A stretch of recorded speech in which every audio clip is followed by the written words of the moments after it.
Now, you just touched on a huge topic we can dance around, but you said tough love. There is a fine line between enabling and empowering recovery because you want to help, but you obviously don't want to feel like you're doing something that can harm them. So you can stay here for free as long as you're doing X, Y, and Z. But the minute I know that you are abusing this privilege and using secretly or doing this or stealing from me, that's like the end of it, you know? And absolutely.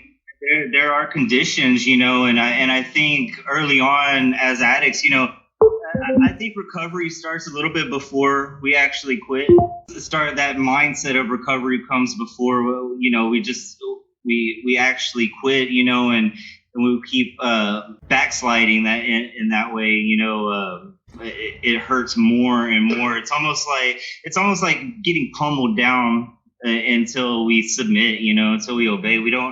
We're not really too keen on rules, you know. I know as an adolescent, you know, I got kicked out of daycare, man. You know, I mean, like, how do you get kicked out of daycare? I mean, I got kicked out of. I was asked to leave in 10th grade. You know, I was asked to resign on certain jobs and things like that. You know, because I couldn't follow rules. I had no structure. And looking back, I really needed that. I didn't have that in the home. You know, and I really thought it was atypical. I really didn't realize just how many people grew up in a family that drank, in a family that kind of partied. My parents were young, you know. I was young whenever I had my son. You know, my son had to see me grow as well, as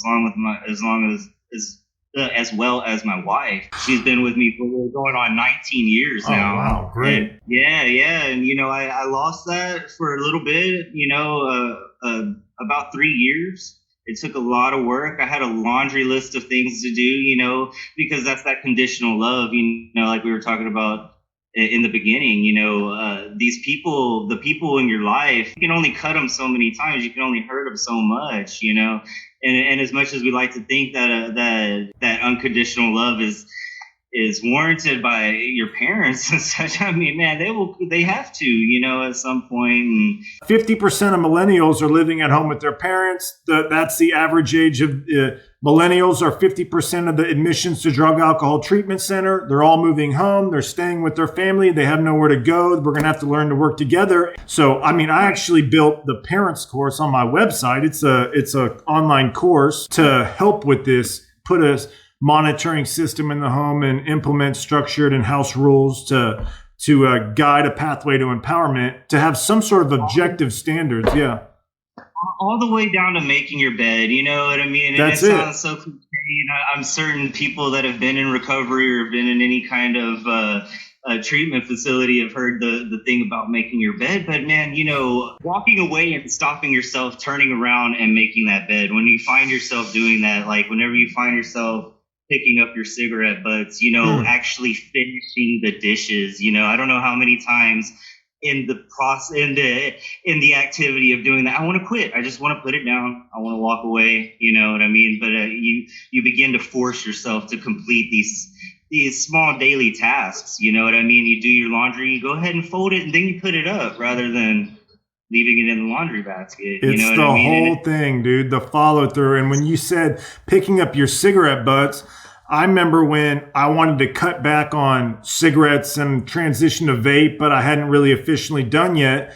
And one of the ways that I was able to like really crunch down on myself was I said, every time I'm smoking in the car, where did I flick that cigarette butt, man? I would throw it out the window. And then I said, now I'm littering, which is illegal. So I'm going to at least address the non-compliant to federal, state, and local laws, as in I want to be a law-abiding citizen. Let me just say I'm not going to flick it out the window anymore. Well, now I got a pain in the ass problem because I got to keep these nasty cigarette butts in the car. So that when you open that car door when it's been sitting in the parking lot, God. Yeah, so that helped me transition to vape and stick with vape. I've essentially gone off vape now for a year, and I feel great. I'm working out and doing all that. But your parents were young, and you were young. How old were your parents when they had you? They were 24. and Okay. I was 23. It's kind of funny how we follow our parents' paths whenever they don't teach. This kind of goes back to that millennial that statistic you threw out earlier. I noticed a lot of people have not really been taught to be an adult, how to handle emotions. My dad, like many men, they like to throw things, punch holes in the wall. I was one of those people as well. Even as a kid, I would throw a tantrum. You know what I mean? And I did have some ADHD going on. I would burst into tears. Out of frustration. And parents don't. Why are you crying? Why are you crying? They don't understand what's going on in their 6-year-old, 8-year-old's mind. When they're frustrated to the point of tears. And now that I'm raising my own son, like I said before, he's 13, turned 13 yesterday, and my family's very small. My dad's parents died whenever he was young. So his dad when he was 14, and then his mom the year I was born, and so I really didn't have that the grandparents to help in that regard. Seeing my son with his grandparents now, and just learning from scripture and stuff, what our roles are as parents, as stewards of these young people, that are going to be adults, that the roles that we play, in our family, in our generations. And I realized I missed out on that, and in high school, 16, I'm smoking weed and doing some bumps, doing some coke, drinking, of course, and it became, every weekend thing. And then it became, let's start on Thursday and end on Saturday. Then it was like, let's start on Wednesday and end on Saturday. And it's funny. It's kind of one of my blessings is that I had always been able to keep a job. It might have been a blessing, it might have been a curse, because we hide behind those types of fronts. Hey, I'm providing for my family, I'm working hard, I'm doing this, I'm doing, and had I lost my job sooner, who knows? Maybe I would have ended up in treatment sooner, who knows? But I've always been able to keep my job. So having that Sunday to recover, working outside, I wanted that Sunday to be able to perform, and there, that's when I learned that I'm a binger. I'm a binger, and it's so bad, when you go, and it's even more heartbreaking for family too, because as a binger, and somebody that was seeking recovery, I go 3 weeks and then binge out. I go 6 weeks and then fuck you over again. You know what I mean? And Are you talking about like going on a 1 week bender or like a 3 month bender, or what are you?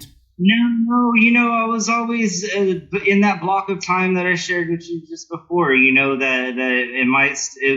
as I got more recovery oriented, as I got more to where I needed to kind of hide these things and make time for these things, okay, Friday night when my wife goes to bed, boom, I'll be awake, I'll just pretend like I just woke up. I woke up early. I'm doing the dishes, babe. Look at me, but no, it was mine, Dude, or whatever. You're bringing up so many memories with me about being able to keep. I had a $3,000 a month drug habit while I was living with my family, and they had no idea because I was doing it in the evenings. I would be popping pills. I'd be on just a little bit during the day, and then I'd really tie it on. I could nod out in my bed or upstairs or whatever, you know what I'm saying? And then be kind of coming out of it in the morning. To say that, I worked a 10-hour day, I deserve this, and I deserve it, and it dawned on me one day in AA, it was, lots of people work 10-hour days, man. Lots of people do, but they don't go and do the things that I was doing, and I don't know about you, but in the midst of my addiction, I really did think I was different. You know what I mean? I really did want those excuses to be able to use. I mean, anything really. Nice day, rainy day, someone dies. The turmoil that I had put my family through in those binges, because, you get those weeks, those months, and you build that trust back up, and you take it away, and like with my wife, it was just a roller coaster with her, to where she had just kind of completely checked out. I mean, she was still with me, you know. I was her son's dad, you know, because it wasn't my son anymore, you know. And it was tough, dude. It was tough, and you know, that's one of the things, you know, what happens. They say having a child changes everything, but man, sometimes it don't, dude. I've seen that a lot with my peers around me. You know,